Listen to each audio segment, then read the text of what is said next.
어떤 부업이 나한테 가장 적합할까? 유튜브에 너무 정보가 많다 보니까 정리가 안 되는 거예요. 얼마나 블루오션이어야 블루오션인데요? 10가지가 넘는 부업들을 해보면서 거의 한 4천만 원가량을 썼었어요. 뭘 봐야 되냐면 구조를 봐야 되는 거예요. 어떤 부업이 이 구조에 적합한가 한번 알아보도록 할게요. 제가 2년 동안 직접 해본 부업들을 이렇게 좀 나열을 해봤는데요. 온라인과 오프라인 이렇게 두 개로 나눌 수가 있습니다. 온라인 부업에는 유튜브, 인스타, 블로그, 전자책, 구매대행, 위탁 판매 이런 것들이 있고요. 그 다음에 오프라인 부업에는 여러분 많이 하시는 33M2, 에어비앤비, 쉐어하우스, 고시원 이런 것들이 있는데 제가 이걸 다 해봤어요. 그리고 이런 것들을 해볼 때 제가 강의도 많이 듣고 했기 때문에 거의 이 지금 10가지 부업을 하는데 강의 비용만 4천만 원을 썼습니다. 계산을 해보니까 이 정도 되더라고요. 한번 온라인부터 살펴보면서 어떤 게 제가 말씀드린 구조에 적합한가 보자는 거예요. 온라인 쪽의 부업이 이렇게 다양하게 보여도 사실 온라인 쪽의 부업은 두 가지로 나눌 수 있어요. 여러분 잘 보세요. 두 가지로 나눌 수 있습니다. 하나는 이렇게 나눌 수 있고요. 또 하나는 이렇게 나눌 수 있어요. 이렇게 두 가지로 나눴는데 그 기준이 뭐냐면 위에 있는 네 가지를 저는 뭐라고 부를 거냐면 트래픽 부업이라고 부를 거예요. 그 다음에 여기 아래에 있는 애들, 여기 아래에 있는 구매대행과 위탁 판매를 뭐라고 부를 거냐면 상품 부업이라고 부를 거예요. 여러분 매출이라는 건요, 상품이 있고 상품이 먼저 있고 그리고 거기에 트래픽이 지나가야 돈이 벌리는 거예요. 이게 지금 이해가 잘 안 되실 텐데 예시를 하나 들어볼게요. 우리가 백화점을 생각해 볼게요. 백화점에 가면 사람 되게 많죠, 그죠? 백화점에 사람이 많은데 백화점에 있는 물건이 싹 없어졌다고 생각을 해봐요. 상품이 없어. 백화점에 사람은 많은데 상품이 아예 없어요. 그러면 그렇게 많은 트래픽, 그렇게 많은 사람들이 드나들더라도 그 백화점에서 매출이 날 수 있을까요? 없다는 거예요. 없어요. 왜냐면 상품이 없기 때문에 애초에 구매를 할 수가 없거든요. 먼저 상품이 있고 그리고 그 상품에 사람들, 즉 트래픽이 불러일으켜졌을 때 그때 매출이 일어나는 거예요. 이 구조를 여러분들이 꼭 이해를 하셔야 돼요. 먼저 상품이 있고 그 다음에 트래픽이 그 상품에 부어지는 겁니다. 이 방식으로 돈이 벌리는 거예요. 자, 트래픽으로 돈을 버는 부업은 두 가지 방식으로 돈을 벌게 돼요. 첫 번째는 조회수예요. 예를 들어볼게요. 유튜브로 영상을 만들어서 영상을 많은 사람들이 보면 그 조회수만큼 조회수 수익이 들어오는 거, 그게 이제 유튜브의 부업 방식이고, 인스타는 사실 조회수를 많이 낸다 그래서 돈을 벌 수는 없죠, 그죠? 그 다음에 블로그는 있어요. 뭐 티스토리 블로그, 그 다음에 워드프레스 막 이런 거를 해가지고 사람들이 내 블로그에 와가지고 글을 읽고 내 광고를 클릭을 하면 그 광고 클릭한 것 대비해가지고 이제 조회수 수익을 얻죠. 그 다음에 전자책 같은 경우는 왜 트래픽 부업이냐면, 전자책은 내가 전자책을 판매하는데 왜 트래픽, 조회수로 얻는다고 얘기를 하냐면, 우리가 전자책을 구매를 할 때를 가만히 생각을 해보면 크몽에 들어가가지고 관련된 전자책을 검색해서 사는 경우는 별로 없어요. 사실 어떻게 하냐면 유튜브나 인스타그램이나 블로그나 어떤 데서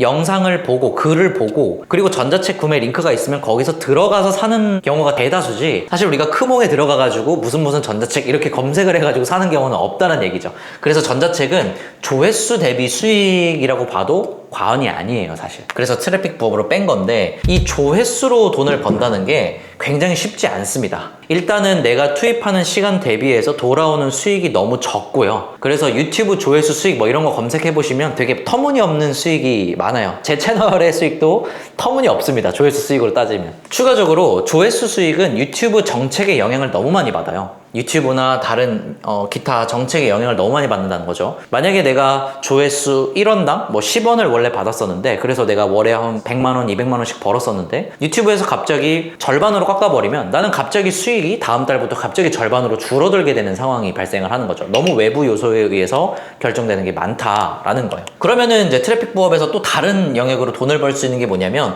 광고로 돈을 버는 거예요. 광고를 받는 겁니다. 근데 여러분, 광고를 받는다는 게 뭐예요? 내가 인플루언서가 된다는 거예요. 누군가에게 영향을 주는 인플루언서가 된다는 겁니다. 근데 여러분, 인플루언서가 되기 쉽나요? 그렇지 않죠.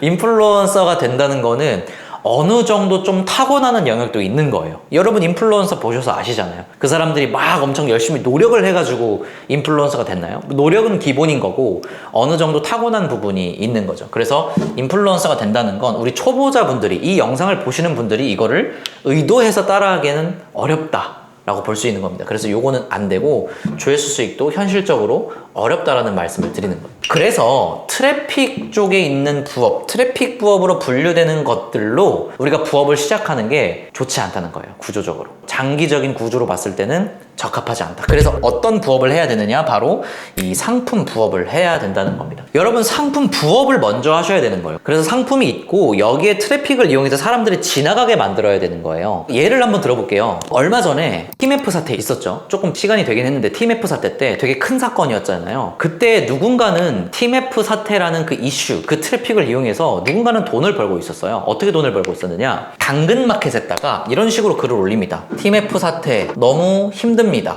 점점점 원가에 처리합니다. 이런 글들이 올라왔어요. 당근마켓에. 이런 글들을 하면서 여기서 뭘 팔았냐면 고기를 팔았어요. 근데 여러분, 이분들이 진짜일까요? 이거 진짜 아니에요. 그 트래픽을 이용해서 후킹을 해서 소비자들을 들어오게 하고 그 트래픽을 이용해서 자기 상품을 판매하는 거예요. 근데 만약에 이 글로 들어와가지고 내 상품이 없었으면 그냥 힘들었다고 하고 그냥 힘들었다고 하고 하소연하는 글이 되는 거예요. 그냥 끝나는 거예요, 거기서. 근데 여기에 고기라는 내 상품이 있으니까, 내가 이거를 상품을 팔 수 있는 능력이 있으니까 이 트래픽이 매출로 바뀌는 거라고요. 요거를 이해를 하셔야 된다고요. 상품이 먼저 있고 거기에 트래픽이 부어지는 거라고요. 다른 예시를 한번 볼까요? 여러분, 무야호 할아버지 알죠? 무야호 할아버지. 무야호한 할아버지 있잖아요. 그 무야호 할아버지가 얼마나 전 국민에게 그걸 했습니까? 그죠? 영향을 많이 줬어요. 엄청난 트래픽이 무야호로 몰렸는데 그 무야호 할아버지는 상품이 있었나요? 상품이 없었죠. 만약에 무야호 할아버지가 어떤 상품을 팔 수 있을까요? 그 무야호를 맛깔나게 할 수 있는 목에 좋은 뭐 프로폴리스? 뭐 그런 거? 건강기능식품 같은 거? 할아버지처럼 환하게 웃을 수 있는 뭐 기분이 좋아지는 뭐 캔디? 뭐라도 팔았다면 진짜 어마어마한 매출을 낼 수 있었을 거예요, 거기서. 슬릭백 청년 아시죠? 슬릭백. 거기에서 돈을 번 사람은 누구예요? 슬릭백 청년입니까? 엄청난 조회수를 냈는데 그 청년은 한 푼도 벌어가지 못했죠? 어디 회사가 돈을 벌었죠? 신발 회사가 돈을 벌었죠. 상품이 있고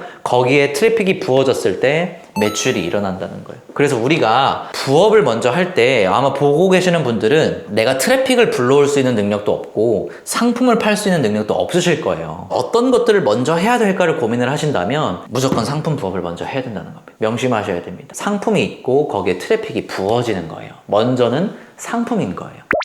근데 그러면은 왜 하필 구매 대행이나 위탁 판매냐 하실 수도 있잖아요. 그죠? 많잖아요. 사실 상품 팔 수 있는 거 많잖아요. 뭐도 있어요? 로켓크로스 요즘 많죠? 또 뭐 있어요? 브랜드 리셀. 로켓크로스도 있고 브랜드 리셀도 있고 구매 대행도 있고 위탁 판매도 있는데 왜 구매 대행이나 위탁 판매를 하라고 하는 거냐?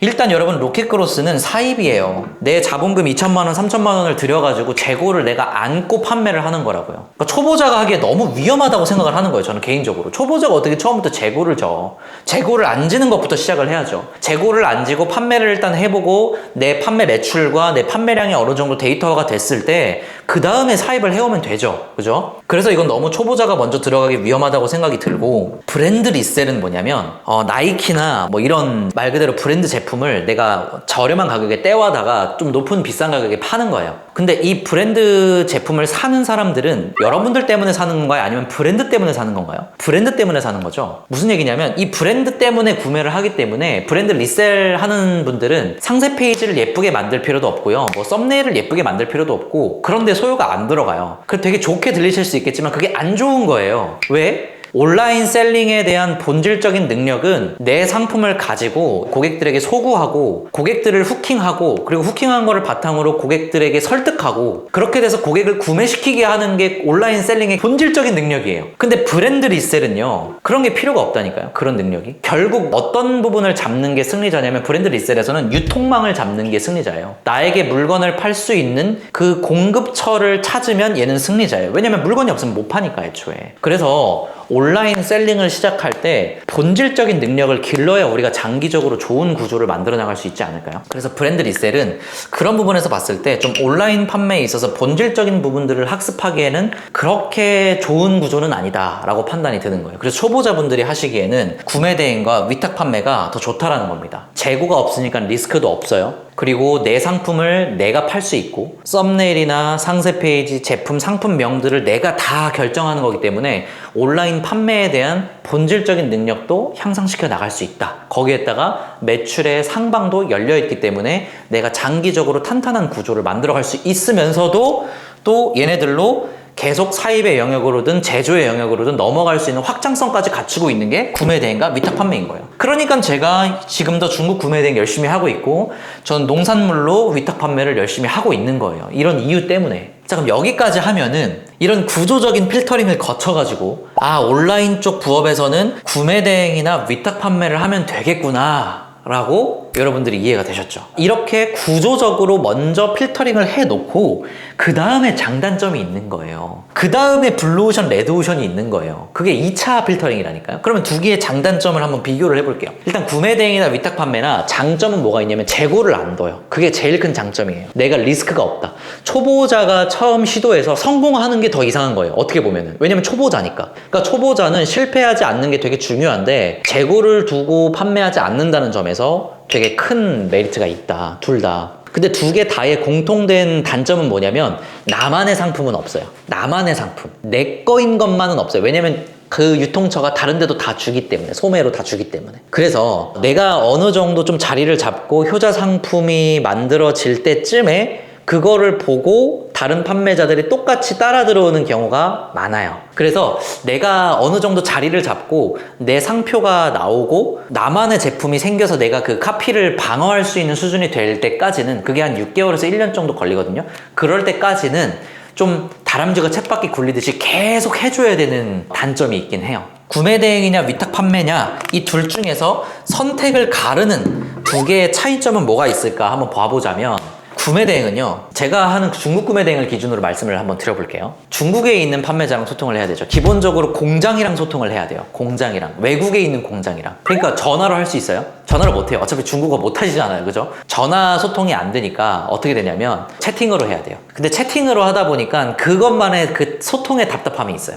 그리고 한국으로 물건이 한번 들어왔어요. 그리고 나서 얘가 뭔가 하자가 생겼어. 그래서 외국으로 다시 보낼 수도 있긴 한데 애매해요. 그래서 이거를 환불을 해달라고 했을 때 환불에 대한 조치가 거의 안 이루어져요, 사실. 제품이 문제가 생겼을 때 구매 대행으로 구매하는 이제 소비자들이 있을 거 아니에요. 우리 고객들. 고객들이랑 소통을 할 때도 구매 대행으로 사는 상품들은 대체적으로 좀 상품의 복잡성이 크기 때문에 문자로만 CS 하기에는 한계가 부딪혀요. 그래서 결국에 전화를 해야 되긴 해요. 그럼 전화를 하면은 그분이 기분이 좋아요, 안 좋아요? 고객님이? 안 좋죠. 그러니까 대부분 안 좋은 이야기들이 왔다 갔다 해요.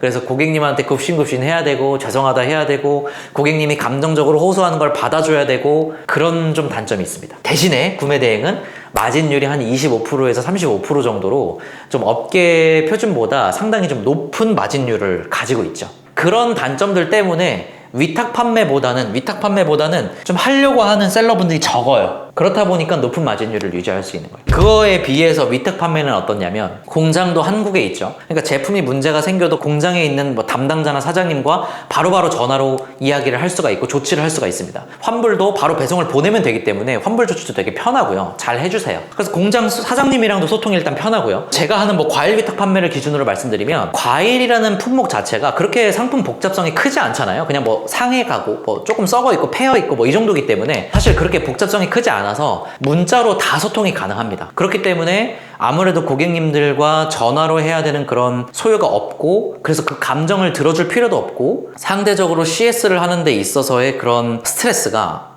현저하게 적죠. 이 중국 구매 대행 할 때보다는요. 그래서 위탁 판매는 하려고 하는 셀러분들이 조금 구매 대행보다는 많은 편이고 마진율이 한 15%에서 25% 정도 사이로 보시면 될 것 같아요. 그래서 두 개를 선택을 하실 때 나는 스트레스를 좀 감당을 하더라도 이 소통에 대한 스트레스를 감당을 하더라도 나는 좀 높은 마진율을 취할래 하면은 구매 대행을 하시면 될 것 같고요. 나는 스트레스를 좀 덜 받고 스트레스 안 받고 낮은 마진으로 가져갈래 라고 하면은 위탁 판매를 해보시면 될 것 같아요. 자, 그럼 이제 여러분들이 다음으로 질문을 하실 게 뭐냐면 바로 이 오프라인 부업에 대한 거죠. 왜 오프라인 부업은 지금까지 얘기가 없느냐? 영상 시작한 지 몇 분이 지났는데 지금, 그죠?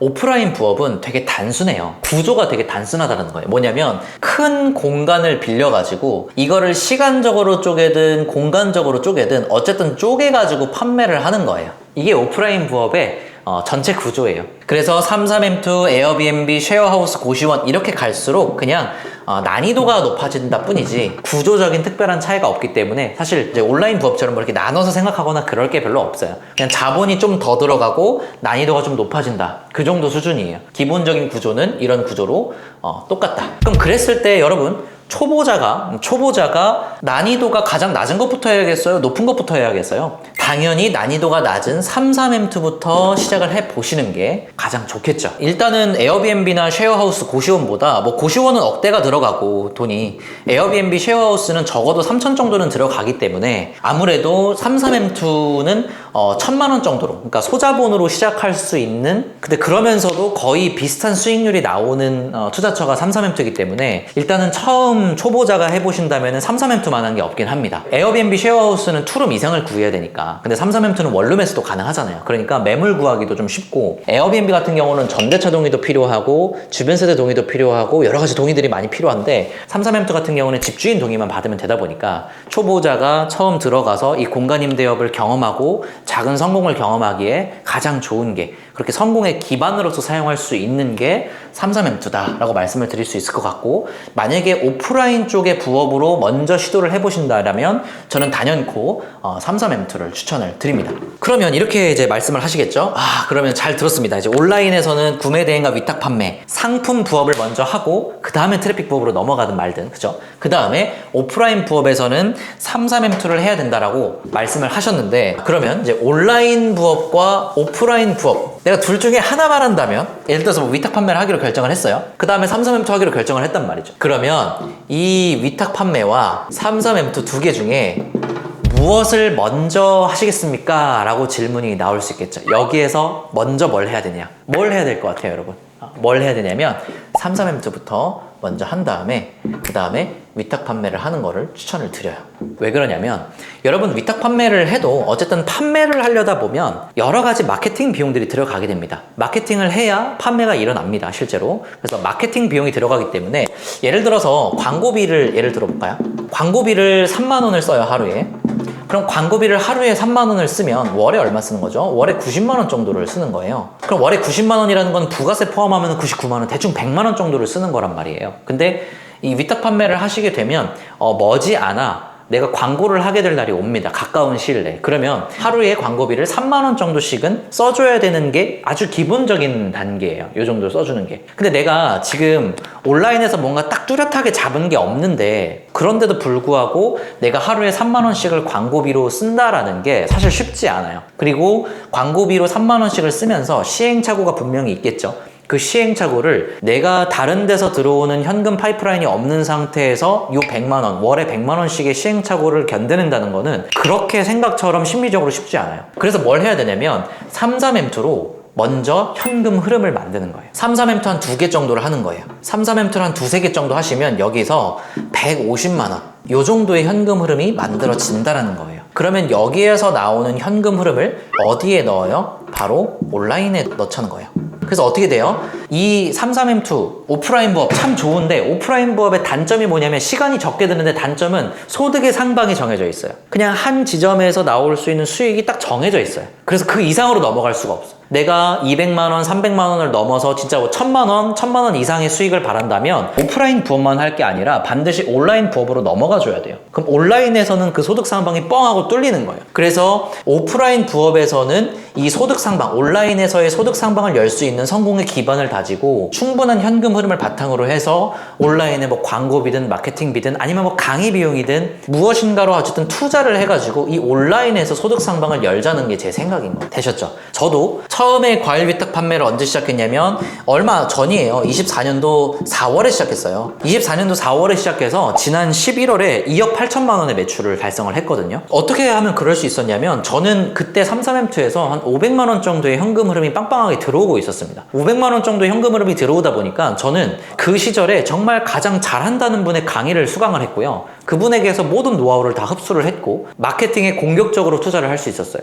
마케팅에 공격적으로 투자를 하면서 저도 수치적으로 분석하고 시행착오를 겪다 보니까 저만의 방법이 생기고, 그리고 그 방법을 바탕으로 해서 매출 성장을 빠르게 이뤄낼 수 있었던 거예요. 근데 애초에 내가 이런 현금 흐름이 없다라고 하면 내가 광고비를 공격적으로 태우면서 그 시행착오를 견뎌낼 수 있는 그 심리적인 장벽이 깨지지가 않는다는 거죠. 그래서 제가 추천을 드리는 건 일단은 33M2로 단단한 현금 흐름을 먼저 만드세요. 이 단단한 현금 흐름을 바탕으로 이거를 온라인에다가 투자하세요. 그렇게 해서 소득의 상방을 열어가시는 여러분들 되었으면 좋겠습니다.